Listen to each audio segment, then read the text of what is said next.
Hi and everybody, hello, hello, hello, hello, good afternoon, lahat. So ngayon, day off ko today. So, nagising ako ng medyo hapon-hapon na at gutom na gutom. So, ang ginawa ko, nag-init ako ng tubig, naglagay ako ng mushroom. Ayan. Inilagdan ko ng sauce ng ramen. So, magra-ramen tayo ngayon, guys. Ayan. Mushroom with ramen.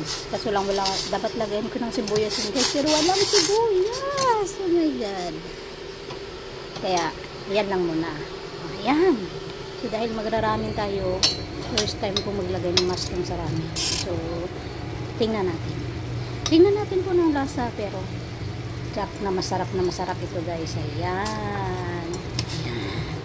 So, yung gutom na gutom ka at kailangan mong kumain.